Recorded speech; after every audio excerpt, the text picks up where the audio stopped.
नमस्ते मित्रों, आज हम देखेंगे कक्षा 6 विषय हिंदी पाठ 3 समझदार नन्ही। तो मित्रों, भाग 1 की चर्चा हमने अगले वीडियो में की थी। आज देखेंगे भाग 2। तो देखेंगे अब, बिच्छू शर्म से पानी पानी हो गया।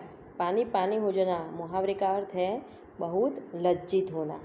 खिसिया कर बोला, खिसिया कर यानी कि लज्जित होकर बोला, बहन एक बात बताओ, मैंने सदा तुम्हारे साथ विश्वासघात किया, फिर भी तुमने मेरे साथ भलाई क्यों की?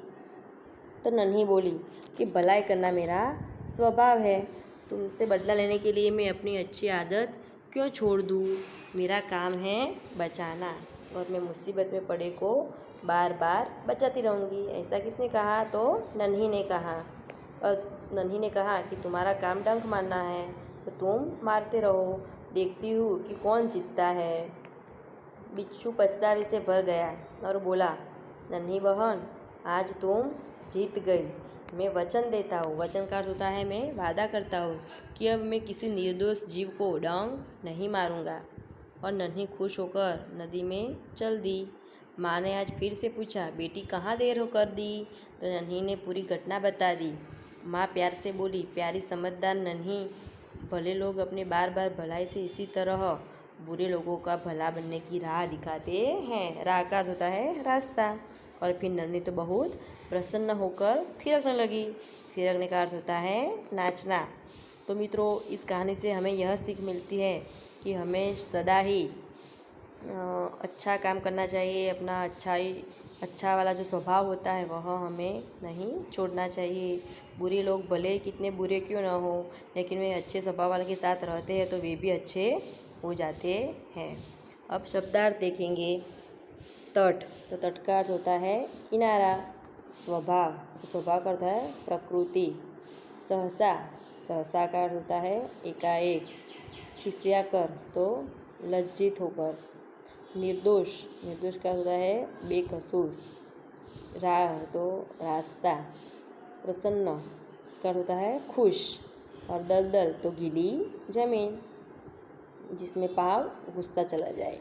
अब अभ्यास देखेंगे कि माँ मैं उसकी गंदी आदत छुड़ा कर रहूँगी। यह कौन बोलता है वाक्य? तो यह वाक्य नन्ही बोलती है और अपनी माँ से कहती है। दूसरा है, क्या करूँ, डंक मारना मेरा स्वभाव है।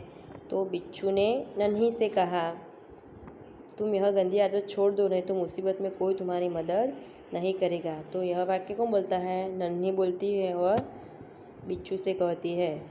आगे है कि भलाई करना मेरा स्वभाव है। यह वाक्य कौन बोलता है? तो नन्ही ने बिच्छू से कहा। आगे है, मैं वचन देता हूँ कि अब मैं किसी निर्दोष को डंक नहीं मारूंगा। तो यह वाक्य बोलता है बिच्छू नन्ही से कहता है। अब स्वाध्याय देखेंगे कि नन्ही कौन थी। तो ऑनलाइन मीटिंग में हम चर्चा इसकी विस्तार से करेंगे। अब मैं थोड़ी मोड़ी कर देती हूँ, बराबर। नन्ही कौन थी? तो नन्ही एक बतख थी। बिच्छू कहाँ फंस गया था? तो बिच्छू एक दलदल में फंस गया था। बिच्छू को क्यों पछतावा हुआ? तो बिच्छू को 2 बार जीवनदान देने वाली बतख को डंक मारने चला था, इसलिए उसे पछतावा हुआ। नन्ही ने क्या निश्चय किया? नन्ही ने यह निश्चय किया कि मैं मुसीबत में पड़े को हमेशा बचाती रहूँगी। बिच्छू के स्वभाव के बारे में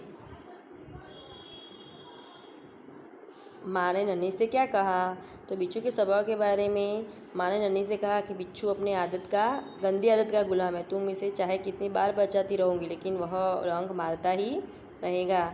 5वां प्रश्न है जो छूट गया है। नन्ही ने बिच्छू को क्यों बचाया? तो बिच्छू दलदल में फंस गया था। उसने नन्ही से प्रार्थना की, बहन मुझे बचा लो। नन्ही को उस पर दया आई और उसने इसलिए उसे बचाया। अब आगे है प्रश्न 2, घटनाक्रम में लिखना है। तो सबसे पहले कौन सी आएगी? सबसे पहले आएगी नन्ही ने बिच्छू को दलदल में फंसा हुआ देखा, ब, बराबर। फिर दूसरा आएगा, नन्ही बिच्छू की आवाज़ सुनकर दौड़ती आई। नन्ही ने बिच्छू को दलदल से निकालकर सूखे स्थान पर रख दिया। बिच्छू ने नन्ही को डंक मार दिया। नन्ही अपनी माँ के पास चली गई, बराबर। आगे है प्रश्न 3, इकाई में 5 संज्ञा शब्द ढूंढना है। आपको पाठ में से 4-5 शब्द ढूंढना है जो भी दिखाई दे और उसके बारे में फिर वाक्य लिखना है। एक यहाँ पर दिया है बिच्छू, तो उसका उदाहरण है तो बिच्छू दलदल में फंस गया। ऐसा आप कोई भी और दूसरा ले सकते हो, जैसे कि नन्ही, तो नन्ही का स्वभाव भलाई का स्वभाव था, बराबर, कोई भी आप बना सकते हो। आगे है प्रश्न 4, इसमें मुहावरे आपको लिखने हैं, वो बाद में मैं आपको मीटिंग में चर्चा करूँगी। प्रश्न 5 हम देखेंगे अब। स्थान, तो स्थान का समानार्थी शब्द होता है जगह, बराबर। वाक्य में प्रयोग आप कर सकते हो कोई भी। स्वभाव का अर्थ होता है प्रकृति। मुसीबत तो संकट। चौथा है प्रसन्न, तो खुश, आनंद। थिरकना तो नाचना, बराबर। अब शब्दकोश के क्रम में रखना है आपको। तो सबसे पहले कौन सा आएगा, तो डंक, फिर नदी, उसके बाद आएगा तीसरा बिच्छू, और चौथा आएगा मुसीबत, और बाद में आएगा शैतानी। और आगे एक है कहानी है जो मैं आपको कहूँगी। तो एक यहाँ जो कहानी है उसका शीर्षक तो सबसे पहले क्या होता है, तो कबूतर और चींटी, बराबर। तो एक नदी थी, उसके किनारे पर एक पेड़ था। एक पेड़ पर एक कबूतर रहता था और उसके नीचे एक चींटी थी।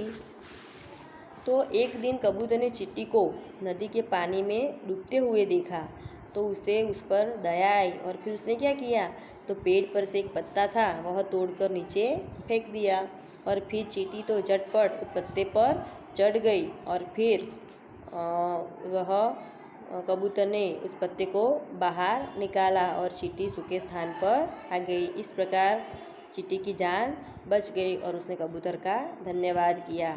फिर एक दिन कबूतर पेड़ की डाल पर बैठा था।